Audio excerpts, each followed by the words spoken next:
सबसे पहले ये हमने आपको एक मैप दिया है जो कि सिंप्लीफाई करके दिया है एक स्टेशन के बारे में। ये स्टेशन है बहनगा बाज़ार। ये बालासोर डिस्ट्रिक्ट में है। डिस्ट्रिक्ट हेडक्वार्टर से करीब 25 किलोमीटर दूर है। ये 2 तारीख की दुर्घटना है जब तकरीबन शाम के 6:55 पे कोरोमंडल एक्सप्रेस जो इस स्टेशन पे चल आ रही थी वो दुर्घटनाग्रस्त हुई और उसकी दुर्घटना की वजह से जो और गाड़ियां उस स्टेशन से या तो निकल रही थी या उस पर खड़ी हुई थी उनको भी इसकी चपेट में आ गई वो। तो अगर आप ये स्टेशन का लेआउट देखेंगे, ये आपके पास है। ये स्टेशन का लेआउट अगर आप देखते हैं, 4 लाइन का स्टेशन है। इसकी जो बीच की 2 लाइंस हैं वो मेन लाइन है, जो कि अगर गाड़ी रुक नहीं रही है तो ज़्यादातर उससे जाती है। और जो 2 और लाइन है आजू बाजू अलग अलग, वो लूप लाइन कहलाती हैं, जिसमें कि हमको अगर गाड़ी को रोकना है तो हम वहाँ पे उसको ले जाते हैं और उसको वहाँ रोकते हैं। इस दिन इस समय यहाँ पे 2 गाड़ियाँ खड़ी थी जिनको रोका गया कि ये मेल एक्सप्रेस गाड़ियाँ जो हैं जिनको यहाँ रुकना नहीं है उनको जाने के लिए एकदम क्लियर पाथ मिले। तो उस हिसाब से यहाँ पे जो ऊपर वाला आपको दिख रहा है लूप लाइन जिस पे लिखा हुआ है स्टेशनरी गुड्स ट्रेन, ये एक जो हम लोग BCN कहते हैं या कवर्ड गाड़ी होती है मालगाड़ी, वो यहाँ पे खड़ी थी। और नीचे जो लाइन दिख रही है वो अप लूप लाइन है। वो अप लूप लाइन में एक और गुड्स ट्रेन रोक दी गई थी जिससे कि मेल एक्सप्रेस के लिए क्लियर पाथ मिल जाए। वो गुड्स गाड़ी थी एक आयरन ओर से लदी हुई गुड्स ट्रेन। ये दोनों गाड़ियां यहाँ पे खड़ी कर दी गई थी और जिससे कि मेन लाइन का रूट सेट कर दिया गया था। चेन्नई की तरफ से आ रही थी यशवंतपुर एक्सप्रेस, जो कि एक्चुअली बैंगलोर से आ रही थी, डायरेक्शन सेम है। बैंगलोर से आ रही थी, हावड़ा जा रही थी। ये गाड़ी कुछ सेकंड पहले आ रही थी कोरोमंडल से।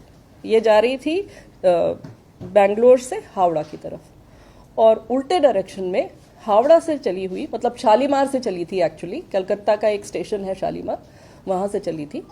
शालीमार से चली हुई ये गाड़ी कोरोमंडल ये चेन्नई जाने के लिए आ रही थी। इसके लिए भी मेन लाइन सेट थी, दूसरे डायरेक्शन की थी, जिसको हम लोग अप मेन लाइन कहते हैं। उस लाइन का डायरेक्शन सेट था, रूट सेट था, हर तरह से सिग्नल सेट थे और सिग्नल ग्रीन थे। ग्रीन सिग्नल का मतलब है ड्राइवर को सिग्नल का इंडिकेशन अगर ग्रीन मिल रहा है, इसका मतलब है उसका आगे का पाथ एकदम क्लियर है और वो सीधा अपनी पूरी स्पीड, जो भी उसको परमिटेड मैक्सिमम स्पीड है, उस पर वो अपनी गाड़ी को चला के ले जा सकता है। तो वो लगभग यहाँ पे इस सेक्शन पे इस गाड़ी के लिए 130 किलोमीटर की परमिटेड स्पीड है। वो 128 किलोमीटर पर आवर पे था, जो कि हम लोगों ने लोको के रिकॉर्ड से भी कंफर्म किया है। वो 128 किलोमीटर पर आवर की स्पीड पे था कोरोमंडल वाला। और दूसरी डायरेक्शन से यशवंतपुर जो आ रही थी वो भी 126 पे थी, वो भी 130 पे परमिटेड है, वो भी 126 किलोमीटर पर आवर पे थी। इनके सबके लोगों के डेटा से हम लोगों ने ये कंफर्म भी कर लिया कि ये स्पीड थी गाड़ियों की, जो कि उनकी परमिटेड स्पीड के अंदर थी, लिमिट पे थी। तो ओवर स्पीडिंग की कोई बात नहीं थी। सिग्नल एकदम जो उसको दिख रहा था ग्रीन था और उसको सीधा जाना था। किसी कारणवश जो कारण अभी इन्वेस्टिगेशन में है, और मंत्री जी, जैसा आप लोग देख ही रहे हैं कि मंत्री जी पिछले 36 घंटे से उसी साइट पे, और वो वहाँ से हिल नहीं रहे हैं। वहाँ पे वो रेस्टोरेशन, इन्वेस्टिगेशन, रिलीफ और जितने भी लोग हॉस्पिटल में भी हैं उनसे भी जाके मिल रहे हैं। तो he is doing everything from there and he is leading from the front. So उन्होंने अभी जानकारी दी है कि प्रिलिमिनरी फाइंडिंग से ऐसा लगता है कि सिग्नलिंग में कोई परेशानी पाई गई, लेकिन वो भी प्रिलिमिनरी जानकारी है। हमारे जो कमिश्नर ऑफ रेलवे सेफ्टी हैं उनकी जांच चल रही है, इसलिए उनकी जांच कंप्लीट हुए बिना हम लोग कुछ भी नहीं शेयर कर सकते हैं अभी डिटेल में, क्योंकि जो भी हम कहेंगे अगर वो गलत हो गया तो फिर वो ठीक नहीं होगा। इसलिए हम भी अभी इंतज़ार कर रहे हैं कि वो अपनी फाइंडिंग्स हमें कंप्लीट डिटेल्ड फाइंडिंग्स हमें बताएं, जिससे कि हम लोग पता कर सकें कि क्या कारण था जिसकी वजह से ये दुर्घटना हुई। दुर्घटना सिर्फ कोरोमंडल एक्सप्रेस की हुई है। ये भी एक चीज़ है जो कि सबको समझने की आवश्यकता है कि यहाँ पे 3 इंजन भिड़ गए और बहुत सी मल्टीपल ट्रेन्स जो है वो आपस में टकरा गई, कैसे सब एक ही रास्ते में थी। ये इस तरह की गलत इन्फॉर्मेशन या गलत समझ फ्लोट अराउंड कर रही है। तो उसको क्लैरिफाई करने के लिए मैं दोबारा ये बताना चाहती हूँ कि सिर्फ एक ट्रेन क्षतिग्रस्त हुई, एक ट्रेन का एक्सीडेंट हुआ जो कि कोरोमंडल थी।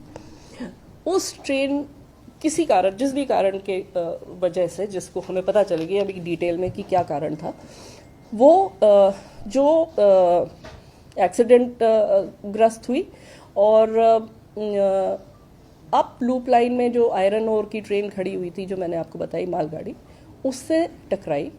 उसके ऊपर उसका इंजन चला गया, उसके कुछ कोचेस चले गए और ये इतना तेज़ इम्पैक्ट था वो बेसिकली इसलिए था क्योंकि ट्रेन अपनी फुल स्पीड पे थी।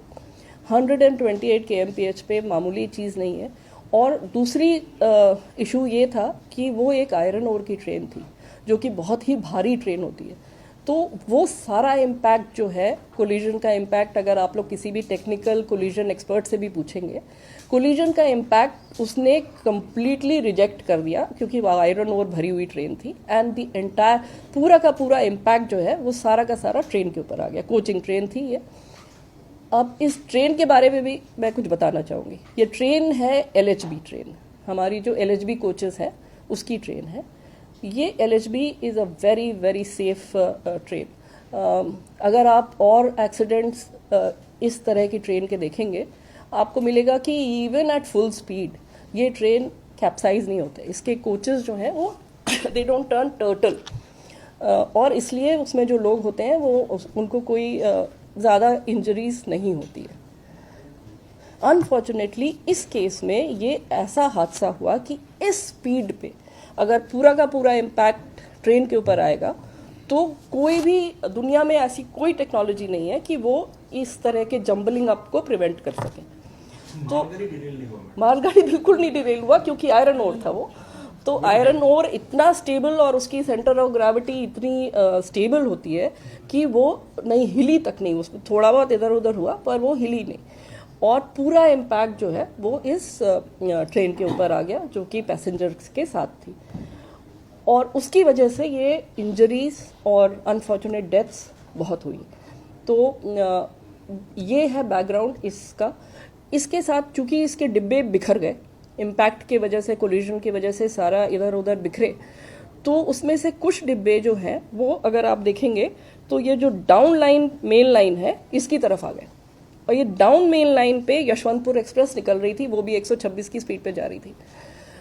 वो करीब करीब क्रॉस कर गई थी। वो तो मिस फॉर्चून है कि एक लिटरली एक फ्रैक्शन ऑफ सेकंड के लिए उसके पीछे के 2 डिब्बे थे जो कि इसके डिरेल डिब्बों के रास्ते में आ गए, और इन डिरेल डिब्बों के इम्पैक्ट से उसके आखिरी 2 डिब्बे वो भी डिरेल होके, यशवंतपुर एक्सप्रेस के, वो भी डिरेल होके दूसरी तरफ फिक गए। तो ये सारा इतनी स्पीड में और इतने मोमेंटम में था कि उसकी वजह से वो 2 डिब्बे भी क्षतिग्रस्त हुए और उसमें भी कुछ लोगों को बहुत इंजरीज हुई, कुछ डेथ्स भी हुई। ये हुई यशवंतपुर एक्सप्रेस जो कि उसमें इन्वॉल्व हो गई। उसके अलावा जो एक और मालगाड़ी दूसरी तरफ जो खड़ी हुई थी, जो हम जिसको डाउन लूप में दिखा रहे हैं ये आपको, स्टेशनरी गुड्स ट्रेन, ये इस पे भी थोड़ा सा वो डिब्बों का इम्पैक्ट हुआ पर कोई खास उसमें क्षति नहीं हुई। ये पूरे एक्सीडेंट का बैकग्राउंड है। इसके बाद जो सबसे पहला काम हुआ, जो रेलवे में एक बहुत लेट डाउन प्रोसीजर है इस तरह के डिज़ास्टर्स के लिए, कि वो स्टेशन मास्टर ने तुरंत कंट्रोल को मैसेज करी, और उसके बाद हमारी जो मेडिकल रिलीफ ट्रेन होती है वो 2 जगह से तुरंत चल पड़ी। 20 मिनट के अंदर वो गाड़ियाँ चल पड़ी। एक आई खुर्दा की तरफ से, मतलब भुवनेश्वर की तरफ से, और एक आई खड़गपुर की तरफ से। भुवनेश्वर वाली पहले पहुंची और उसके जस्ट 10 मिनट बाद खड़गपुर वाली पहुंची। साथ में एनडीआरएफ को इन्फॉर्म कर दिया गया। एनडीआरएफ की एक टुकड़ी बालासोर में स्थित थी, क्योंकि वहाँ पे साइक्लोन और ये सब फ्लड्स वगैरह के लिए उनकी एक टुकड़ी वहाँ पर मौजूद रहती है। उस टुकड़ी को तुरंत इन्फॉर्म कर दिया गया। ये भी मैं बताना चाहूँगी कि हम लोगों की एनडीआरएफ के साथ कंटिन्यूअस इस तरह की घटनाओं से बचने के लिए एक्सरसाइज चलती रहती है, कोऑर्डिनेशन चलता रहता है, और हम लोग बहुत सारी मॉक ड्रिल्स करते हैं। उसका ये फ़ायदा हुआ कि एनडीआरएफ की टीम जो बालासोर में मौजूद थी वो भी वहाँ से चल पड़ी तुरंत तैयार होकर, और वो भी पहुँची।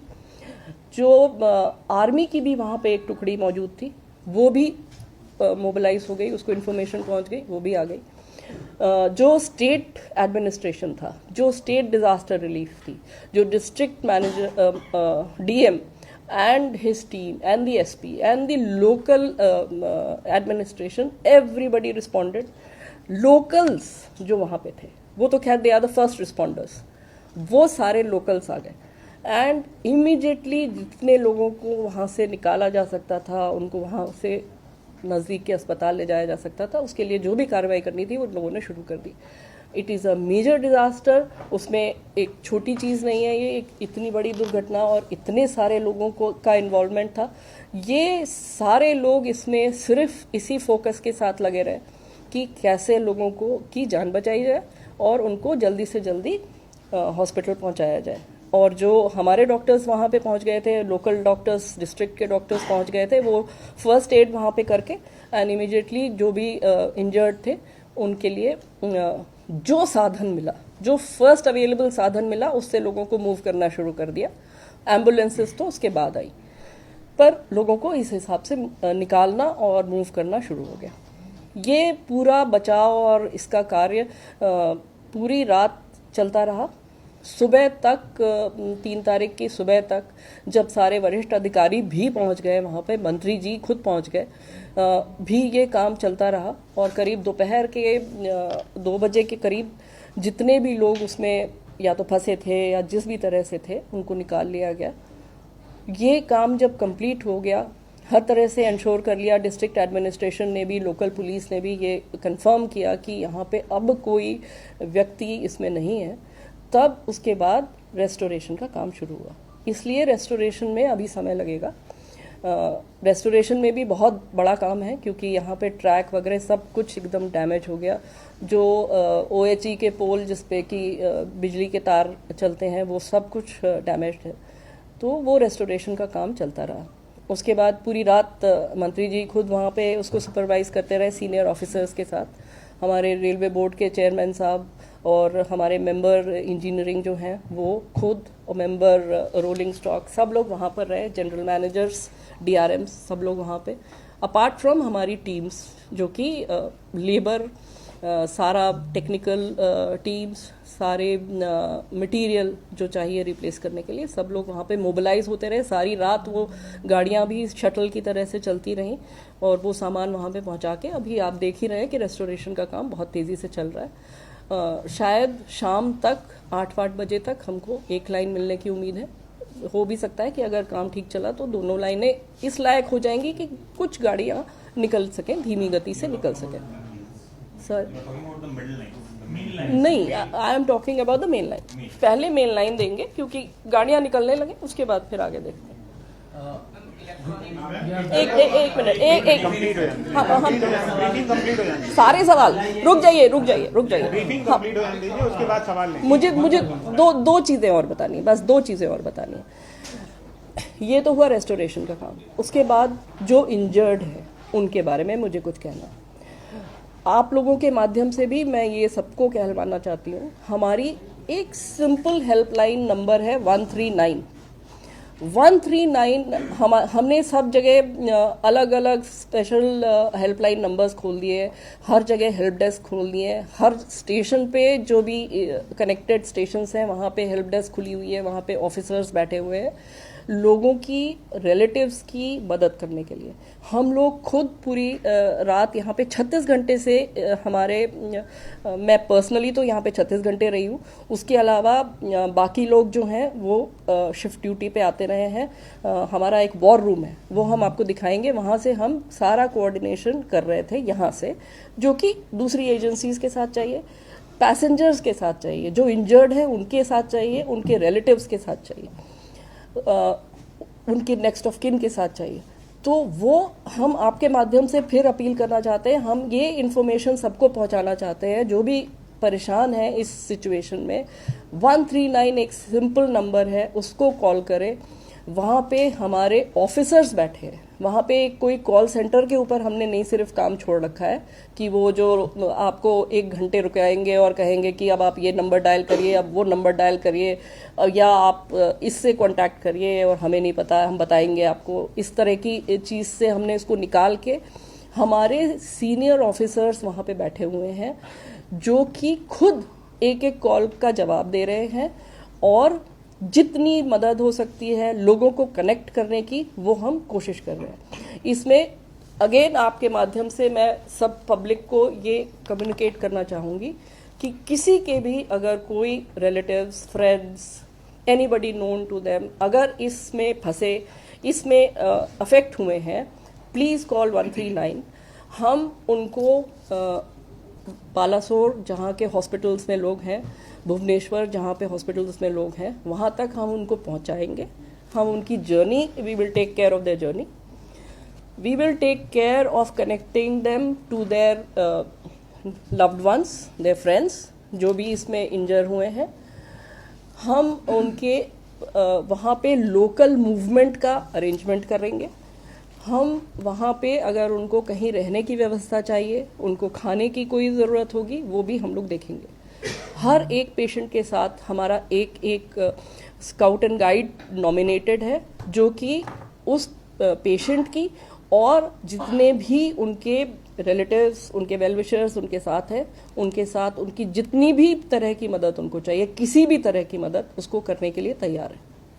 तो ये प्लीज़ इन्फॉर्मेशन फैलाने की ज़रूरत है, ये सबको बताने की ज़रूरत है कि वो परेशान नहीं हो। 139 पे कॉल करेंगे तो हम उनके साथ कनेक्ट हो जाएंगे, फिर हमारी जिम्मेदारी, it is our responsibility to connect to them.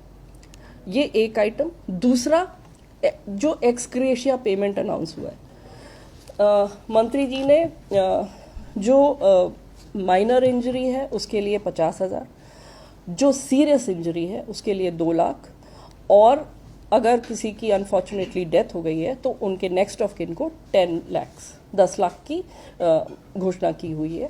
ये हम लोग कंटिन्यूसली इसका वितरण कर रहे हैं। जितने भी इंजर्ड लोग हैं और जो हॉस्पिटल में हैं अभी भी, उनको हम लोगों ने इंश्योर किया है कि उनको एक्सग्रेशिया पेमेंट तुरंत हो जाए। उनको जिस भी तरह की आर्थिक मदद चाहिए वो तो मिल ही जाए, उसके अलावा हमें जो करने की और आवश्यकता है वो हम कर ही रहे हैं, वो मैंने आपको बताया है। 5 जगह टोटल 3.22 करोड़ डिस्बर्स हाँ, हुए। करीब 3.5 करोड़ हम लोग अभी तक डिस्पर्स कर चुके हैं टू वेरियस पीपल। सो ये इन्फॉर्मेशन भी अगर आपके माध्यम से आम लोगों तक पहुंच जाए, जो भी कंसर्न लोग हैं उन तक पहुंच जाए, तो हम I will be really thankful. That is my request. इसके बाद I am ready to take the question. I have all the time, I have all the time, I will answer everybody. Can we talk one by one?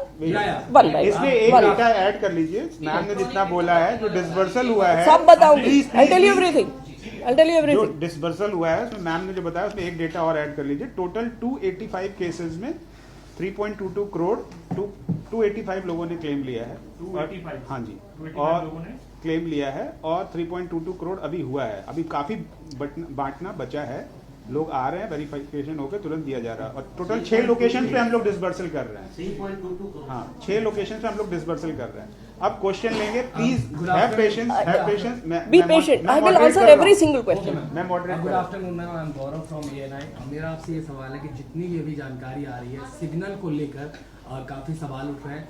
आपने जैसा कि अभी कहा कि prima facie ऐसा लग रहा है कि सिग्नल में कुछ खामी है लेकिन जांच, उसकी जो विस्तृत जांच है वो चल रही है। यानी कि रेलवे को भी ये पता नहीं है कि किस कारण से एक्सीडेंट हुआ है। फिलहाल आपके पास सिर्फ इतनी जानकारी कि सिग्नल की कुछ कारण जो भी आप कंफर्म नहीं है, नहीं, यही आप कह रहे हैं? नहीं, मैं आपको करेक्ट करना चाहूंगी। आप अगर इसको इस तरह से समझे कि कारण हमें पता चल गया है, लेकिन ये प्राइमा फेसी कारण है और वो मेरी तरफ से गैर जिम्मेदाराना होगा अगर वो मैं पब्लिक करूं, क्योंकि रेलवे एक इतना कॉम्प्लेक्स सिस्टम है जिसको कि अगर पूरी जांच किए बिना हम किसी भी निष्कर्ष पर पहुंच जाए, प्राइमा फेसी हमें पता है कि क्या हुआ है, लेकिन नहीं, प्राइमा फेसी है, I will not share it, it is a confidential information. I am a responsible officer and I will share it when I have confirmed. हमारे इसीलिए एक इंडिपेंडेंट इंक्वायरी एजेंसी है जिसका नाम है कमिश्नर ऑफ रेलवे सेफ्टी। वो इस inquiry को डिटेल में समझ रहे हैं। इस समय एक एक इन्फॉर्मेशन कॉन्फिडेंशियल है, इसलिए जो भी इंफॉर्मेशन है मैं प्राइमा फेसी, चूंकि मुझे पता है, लेकिन उसके बावजूद I am not allowed to share it till CRS is submits his report and that is a public report. CRS एक लीगल एंटिटी है जिसके कि बहुत क्लियरली रूल्स डिफाइंड है। उनके जो भी इंफॉर्मेशन है वो कॉन्फिडेंशियल है। उनके जितने भी विटनेसेस हैं, उनके जितने भी एविडेंस हैं, उन्होंने जितना भी रेलवे का रिकॉर्ड है वो सीज किया हुआ है and nothing can be touched or tampered or shared till CRS has satisfied himself and come to a conclusion. So that is the reason why we are not sharing. It is not because we don't know, but it is because it is prohibited as per the CRS inquiry's rules provisions. That is the reason. Ma'am, Coromandel जब main light पे जा रही थी तो उसके बाद वो क्या नाम है, अपलाइन में कैसे गई? सिग्नल था अपलाइन में जाने के लिए या रेल ट्रैक चेंज करके उसमें भेजा गया उसे? That is exactly what we are trying to identify. Prima facie हमें कुछ जानकारी पता चली है जिससे कि हमें लगता है कि सिग्नलिंग में कुछ गड़बड़ हुई है, लेकिन जैसा मैंने इनको बताया, हम डिटेल आपके साथ तभी शेयर कर पाएंगे जब CRS साहब अपनी इंक्वायरी सबमिट करेंगे। ये अभी एक क्वाजी लीगल प्रोसेस में चला गया है। CRS has the powers of a जज एंड जैसा आप जानते हैं किसी भी लीगल केस में if the matter is sub judice you can not discuss the details with public. So that is the only reason. एक क्वेश्चन बहुत लोग That आप is- बताइए। चेंज इन इलेक्ट्रॉनिक इंटरलॉकिंग का मतलब क्या है और ये इससे क्या हुआ है? क्या उन लोगों की पहचान हो गई जो इसके लिए रिस्पॉन्सिबल है? एक मिनट, ये एक्सपर्ट हमारे साथ हैं, सर हैं। सर पहले इंटरलॉकिंग के बारे में बता देंगे, फिर इलेक्ट्रॉनिक इंटरलॉकिंग के बता देंगे, और फिर जो केस से रिलेटेड है वो वापस हम लोग हम जो बताएंगे। रिस्पॉन्सिबल है? सब्जेक्ट सर बता देंगे। Come closer, come closer. आप लोगों की सबों की जानकारी के लिए मैं सबसे पहले आपको ये बताना आप यू चाहूँगा। Introduce yourself. मैं संदीप माथुर हूँ। I am principal executive director signalling. जी, जो हम लोगों के कोई भी स्टेशन होता है जिसमें आपने देखा कि दो लाइनें जो जा रही हैं, एक अप और एक डाउन, उस स्टेशन पे दो और लूप लाइंस होती हैं।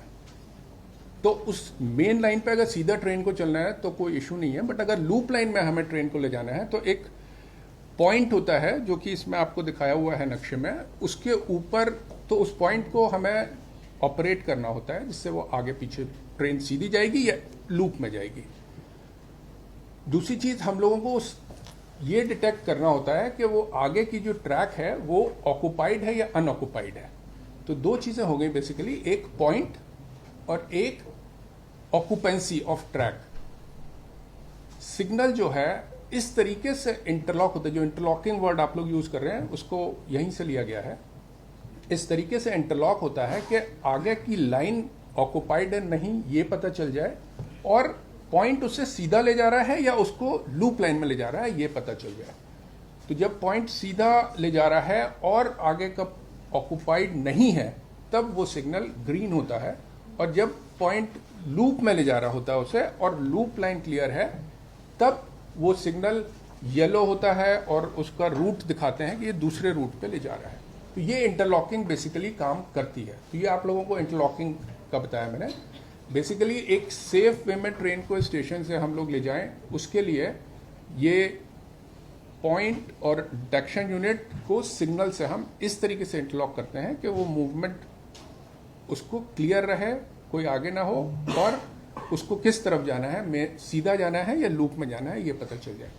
और ये इलेक्ट्रॉनिक क्यों कहलाती है? ये दो तरीके से हम लोगों की इलेक्ट्रॉनिक भी हो सकती है ये, और नॉन इलेक्ट्रॉनिक भी हो सकती है। इस पर्टिकुलर स्टेशन पे इलेक्ट्रॉनिक इंटरलॉकिंग थी। जब ये इंटरलॉकिंग हम किसी कंप्यूटर बेस्ड सिस्टम से हम लोग करते हैं, वो उसमें ये डिफाइन हो जाता है कि आगे का ट्रैक ऑक्युपाइड है या नहीं, वो हम इलेक्ट्रॉनिकली पता करते हैं और उसमें आपस में इंटरलॉकिंग करते थे, तब इलेक्ट्रॉनिक इंटरलॉकिंग कहलाती है। और कई जगह पे हम लोग रिलेज से ये इंटरलॉकिंग करते हैं, और कई जगह पे अभी भी कुछ स्टेशन पे, कहीं पे नहीं कहूँगा, अभी सिर्फ आउट ऑफ 7000 स्टेशन, कुछ 100 स्टेशन पे लीवर्स के थ्रू हम ये लोग इंटरलॉकिंग करते हैं।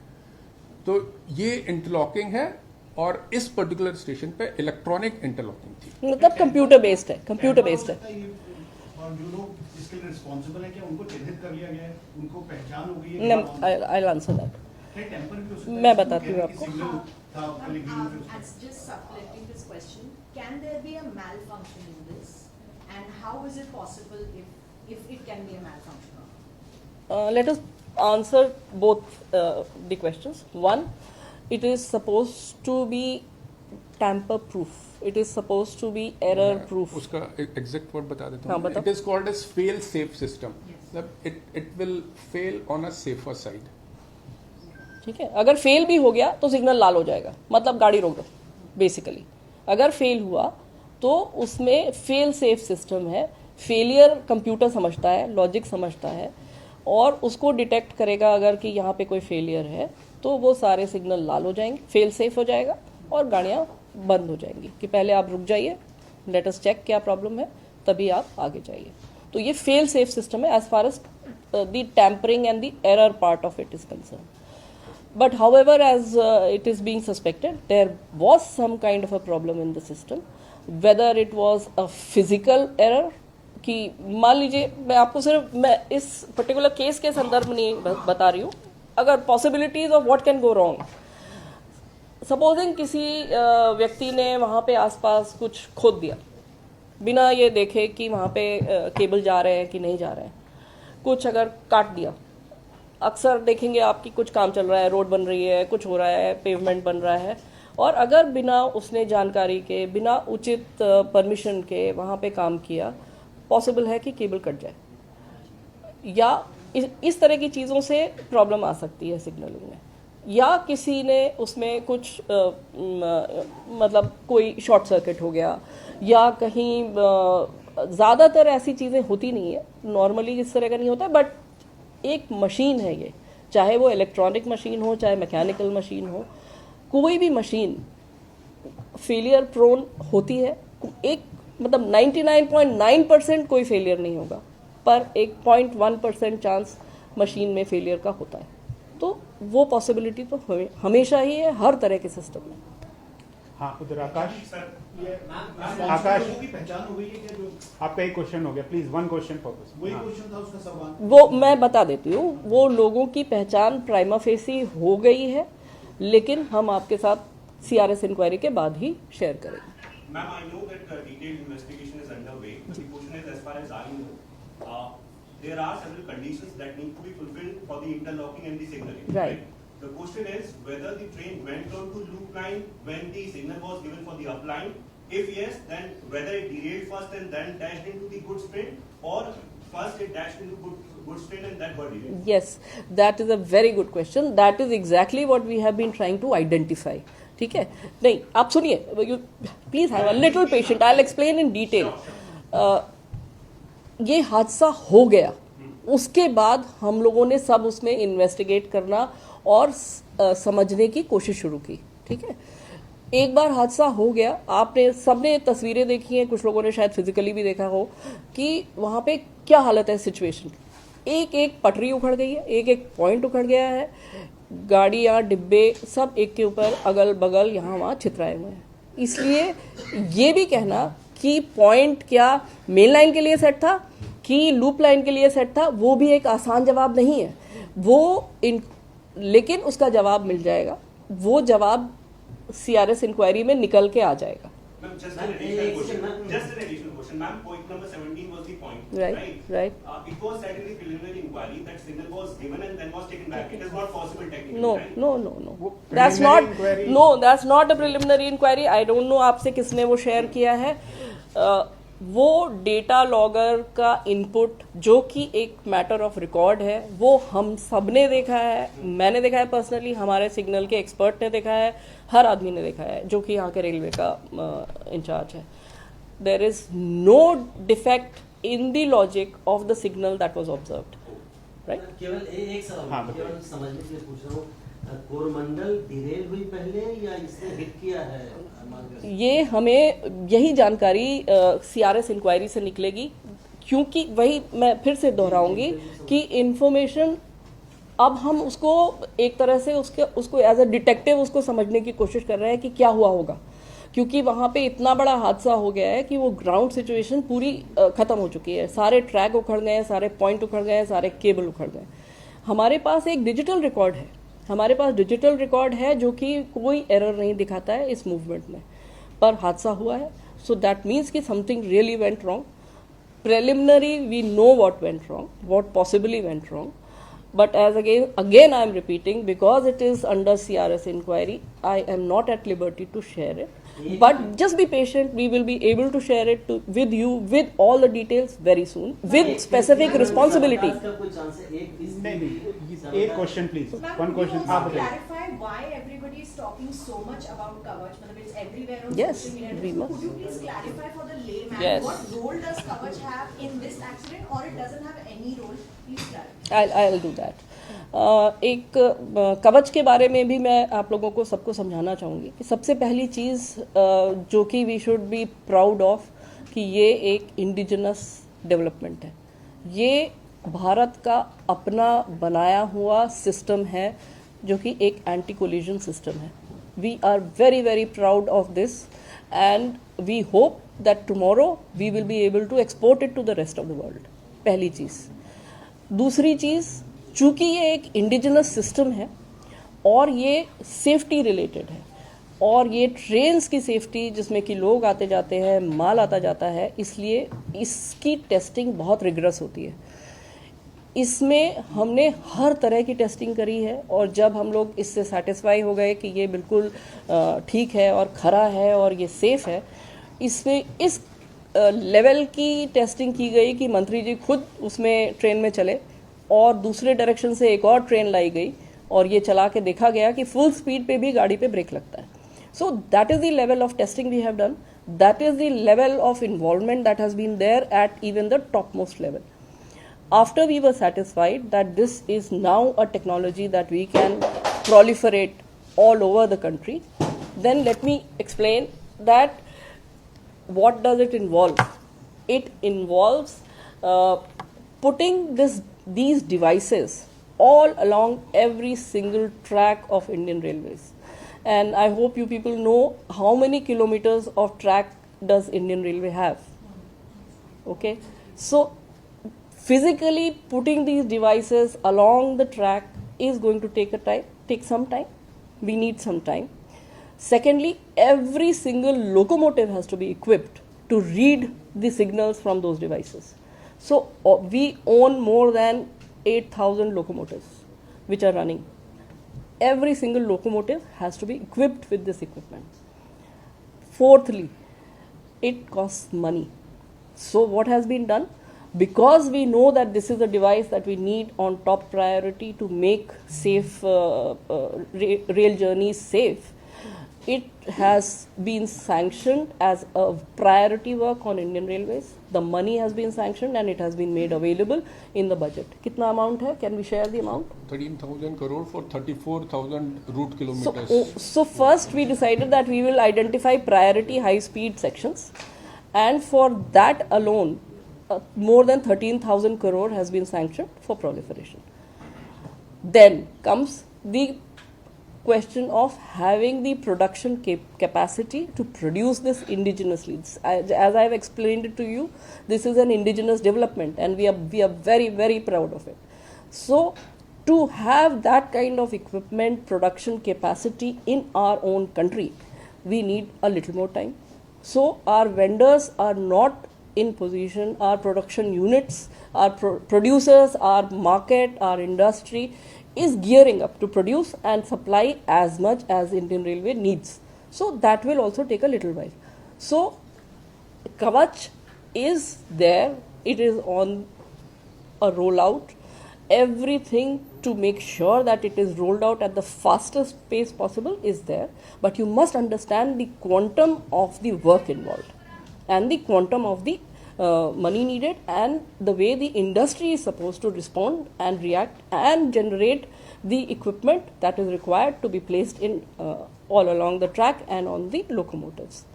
Then what does Kavach do? In this particular situation, what could have Kavach done? Had Kavach been here, it would have been on the locomotive, it would have been on the track. Now, from what we understand what happened, this locomotive, even if it went on a wrong route and it found that the track ahead was occupied, it had only barely maybe 100 meters to go before that obstruction was to come. So even if the Kavach would have applied brakes on detecting that the route ahead is obstructed, it for a train moving at 130 kmph, the braking distance is about 600 meters. So it went and it would have gone and hit a 100-meter obstruction. It is expected that it will understand the obstruction at a sufficient distance. But in this particular case, because the route was set for the main line which was not obstructed, the system would not have reacted to it because it would not have got the input that there is an obstruction ahead. Only after it was about to hit that it could have reacted, there is an obstruction straight ahead by a visual mechanism. So in this particular scenario where the reaction time was so short and the distance was so short and the speed was so high, it was just a question of a few seconds before it went and hit an obstruction. If it went and hit an obstruction. Let me ask two questions. Right. one per person, please. एक तो AC से related है. हाँ तो बस supplementary पूछ लीजिए बस बताइए. First, are you suggesting that even if there was Kavach, the accident couldn't have been averted? A, and B, ma'am, you are saying that prima facie you are finding no defect in the logic of signals, but then you are also saying that the prima facie you are finding some signaling issue. If you can, simplify. I'll try and simplify that. See, in Kavach, I would like to qualify that remark of yours that in this case where the route ahead was clearly unobstructed, Kavach would have also followed that logic and not applied the brakes. However, if suddenly, supposing a boulder drops, okay, right in front of the train, then I'm sorry, even Kavach will not be effective. It is something like that. So that if an obstruction happens suddenly in front of a moving train which is moving at a speed of 130 kmph, then I don't think there is any technology in the world which can prevent this kind of a situation. So it is something like a rock dropping suddenly in front of a very fast moving object. So that is the reason. Otherwise, let me again confirm to you that in a normal scenario where the way trains are supposed to move, Kavach is an excellent anti-collision device and it will prevent two trains to come and hit each other if they are moving on the same track. Signaling issue, see, electronic interlocking is a logic. It is a computer-based logic. And every movement, how to keep it safe, is a very, very complex logic. And these computerized systems are meant to ensure that a fail-safe movement of trains across a complex layout also is there. And computers are, you people understand what computers are capable of doing. They have taken us all over, even to Mars. So this is a simple thing for them. But that is the kind of logic that is inbuilt into this. Let me complete, please. I have some more to say. So the electronic interlocking, there is no issue with that. However, what we have found is that there is there is probability of some kind of a signaling, not even, I wouldn't even call it a failure, a signaling interference. Some kind of an interference has been there, whether it was manual, whether it was incidental, whether it was weather related, whether it was wear and tear related, whether it was a maintenance failure. All that is going to come out only after the inquiry. Can we ask answer? जो Coromandel express है, इसको signal सीधे जाने के लिए था कि loop line सीधे जाने के लिए था। और दूसरा सवाल ये है ना कि ये हिट हुआ है कि पहले डिलेड हुआ है, ये तो उतना पता नहीं, ये नहीं मैं आपको फिर बता रही हूँ, फिर बताऊंगी, नहीं मैं फिर से बताऊंगी, नहीं ना, बेसिक चीज मैं आपको बताती हूँ। एक second, just give me 1 minute, I will explain it to you. ये जब हम सिग्नल हरा मिला, रूट सीधा है, ये हमें इलेक्ट्रॉनिकली जो वो पूरा रिकॉर्ड है उस इलेक्ट्रॉनिक इंटरलॉकिंग का, उसको देख के पता चला। लेकिन फिजिकल ग्राउंड सिचुएशन क्या है ये आप सबने देखी है। वहाँ ना एक पटरी साबुत बची है, ना वहाँ पे एक पॉइंट बचा है, ना वहाँ पे केबल बचा है, ना सिग्नल बचा है, ना OHE बचा है, ना तार बचा है, ना डिब्बे बचे हैं।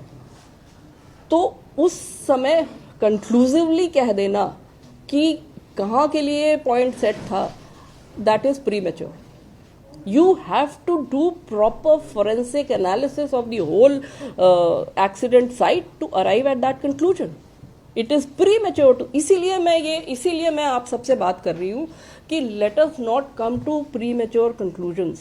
ये एक इतना कॉम्प्लेक्स हादसा है और वहाँ की जो हालत है और जो वहाँ की ग्राउंड सिचुएशन है उसको देख के आपको ये अंदाज़ा लगाना कि what exactly happened needs time. It needs time, it needs analysis. And that is why the Commissioner of Railway Safety is sitting there. वो वहाँ बैठे हुए हैं, वो वहाँ से तब तक नहीं हिलेंगे जब तक कि सारे रिकॉर्ड उन्होंने नहीं सीज कर लिए। ये भी मैं आप लोगों की जानकारी के लिए शेयर करना चाहूँगी कि जब भी इस तरह का कोई भी हादसा होता है, हमारा पहला रूल है कि सारे डेटा को सीज कर लो, उसमें कोई टैंपरिंग की कोई भी पॉसिबिलिटी मत छोड़ो। सारे रिले रूम्स, जो रिले हट होती है, सब कुछ सील कर दिया जाता है। Every record, it's like a murder investigation. Every record is sealed and it is made confidential. All the witnesses are perforce supposed to come and give their bayan in front of the CRS. It's a court of law. And जहाँ पे कि ये inquiry बैठी हुई है और वहाँ पे अगर आप पता करेंगे इस तरीके का एविडेंस की एनालिसिस, एविडेंस एक्सपर्ट्स की एनालिसिस, विटनेसेस के स्टेटमेंट्स, सब कुछ जा रहा है उसमें। एंड ग्राउंड में क्या है, वहाँ की पटरी किस हालत में पाई गई, वो कैसे टूटी है, उसके जो टूटने का एंगल है वो क्या बताता है कि वो पॉइंट किधर सेट था, इस लेवल की इंक्वायरी होती है। इसलिए यहाँ पे बैठ के हम किसी कंजेक्चर के बेसिस पे या हमें जो पसंद आया उसकी बेसिस पे तो हम लोग कुछ भी नहीं कह सकते।